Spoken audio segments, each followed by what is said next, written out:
Cher William Usipov, bonjour. Tu as été professeur de sciences politiques pendant de nombreuses années. C'est comme ça qu'on s'est rencontrés. Pour commencer cette discussion, donne-nous quelques éléments biographiques. Bonjour Nicolas Tavallion. Je voudrais d'abord dire que je suis heureux de faire cet entretien avec toi. Tu as été mon étudiant, mon doctorant, mon assistant et maintenant mon ami. Et donc c'est vraiment sous les meilleurs augures que cet entretien débute. Des éléments biographiques, oui, je suis né à Lausanne il y a une bonne septantaine d'années. J'ai fait mon gymnase à Lausanne.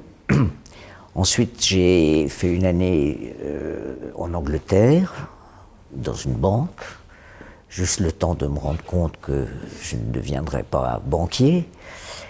Ensuite, j'ai fait une licence en philosophie à l'université de Fribourg. Et puis, je suis venu à Genève faire des études en relations internationales à l'Institut des hautes études internationales. Voilà donc mon parcours. Ensuite, je suis entré dans la, entre guillemets, carrière comme assistant au département de sciences politiques, puis un peu différents échelons. Pourquoi est-ce que tu t'es orienté vers la science politique plutôt que continuer en philosophie ou faire autre chose? Je me suis orienté vers les relations internationales, donc après avoir fait des études de philosophie. Et au fond, les années passées en sciences politiques me l'ont amplement confirmé, je me suis rendu compte que la science politique était une discipline d'abord extrêmement spéciale, parce que très subdivisée. C'est une discipline où il y a, excuse-moi l'expression, mais un peu à boire et à manger. Il y a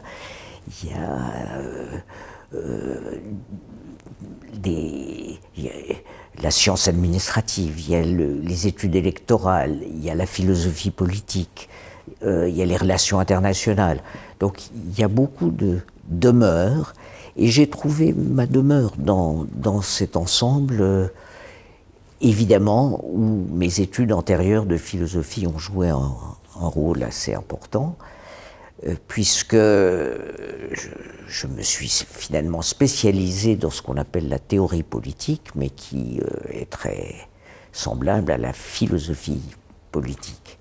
De même que mes études à l'Institut des hautes études internationales m'a donné des bases dans le domaine du droit, de l'économie et de l'histoire, qui m'ont été très précieuses pour la suite. Parlons de la recherche. Quel est ton rapport à la recherche scientifique ou philosophique dans le cas de la théorie politique que tu as pratiquée? Quelle vision en as-tu? Quelles sont ses splendeurs et misères, et ses avantages et ses servitudes comme activité humaine? Je pense que le sentiment de curiosité, le sentiment de vouloir dénouer l'énigme, le sentiment, c'est un peu ce que disait le philosophe Heidegger, que l'homme est un être qui cherche à comprendre, fondamentalement et toujours, il cherche à comprendre. Et la recherche est une des modalités de la compréhension. Passons un peu en revue tes recherches pour entrer dans le cœur du sujet. Si on regarde un peu la liste de tes publications, elle se divise en un certain nombre de rubriques. Histoire des idées, culture politique et libéralisme, épistémologie, politique suisse et éthique, sans compter quelques travaux dont on parlera certainement. Alors commençons par l'histoire des idées. Qu'est-ce qui t'a intéressé? Qu'est-ce que tu as creusé dans ce domaine-là? Au fond, je me rends compte que j'ai toujours été attiré par l'histoire, puisque ma thèse, une thèse qui a été faite dans ce domaine académique qu'on appelle l'histoire des idées politiques, avec le professeur Ivo Rens, et que actuellement je suis encore en train de faire des recherches qui sont un peu de nature historique.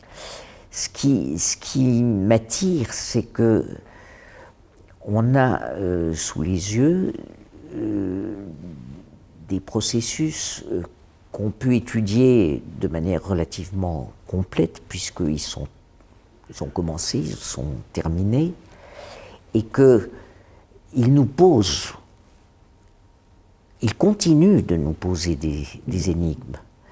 Ils continuent, dans bien des cas, à peser sur la vie d'aujourd'hui. Je prends l'exemple de ma thèse, qui est donc la transformation du discours politique dans l'Église.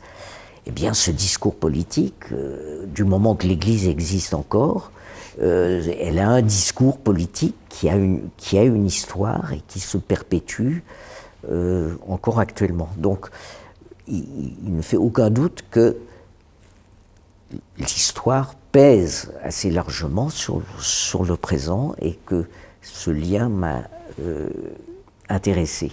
J'aimerais bien que tu nous montres comment tu as appliqué le jugement évaluatif dans un certain nombre de cas, dans d'autres domaines de recherche. Tu as travaillé sur la politique suisse et la question du contrôle de constitutionnalité, judicial review. Dans le domaine éthique, sur par exemple la question des sans-papiers, ou alors dans un contexte politique compliqué, qui est celui de la situation israélo-palestinienne. Dis-nous quelques mots de tes travaux sur l'un ou l'autre de ces domaines. Sur la politique suisse, il y a un travail empirique que j'ai fait avec différents collègues, dont mon ami Yanis Papadopoulos de l'Université de Lausanne, Simon Hugues de Genève.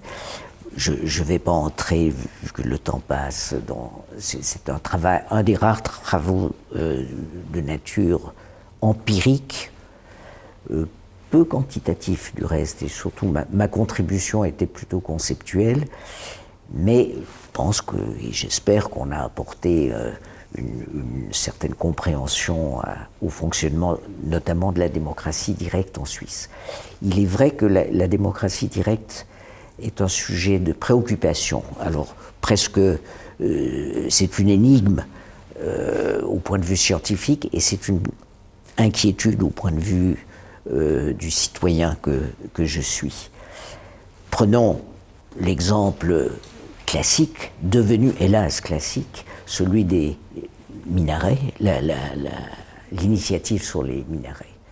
Le Conseil fédéral dit, dans un message aux chambres, c'est une initiative qui est contre nos valeurs, contre la Constitution, contre nos engagements internationaux, en particulier avec la Convention européenne des droits de l'homme. Résultat, l'initiative est soumise aux chambres, les chambres l'acceptent. L'initiative est soumise au peuple et le peuple l'accepte. Donc, nous acceptons dans notre Constitution un texte qui est contre la Constitution, contre nos engagements internationaux, contre nos valeurs profondes, au dire même du Conseil fédéral. Et ça se reproduit, et ça risque de se reproduire dans quelques jours. Donc, je suis préoccupé, si tu veux, intéressé en tant que scientifique, mais inquiet en tant que citoyen.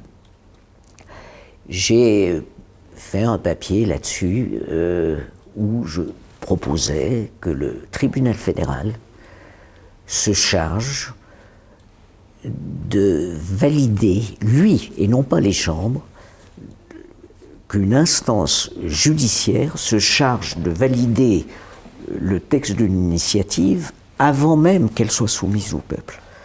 On pourrait discuter encore longtemps. J'ai pour ma part plein de questions et je me suis retenu de rebondir autant que je l'aurais voulu pour ne pas faire exploser les horloges. Mais je te remercie Et C'est moi qui te remercie chaleureusement. Merci.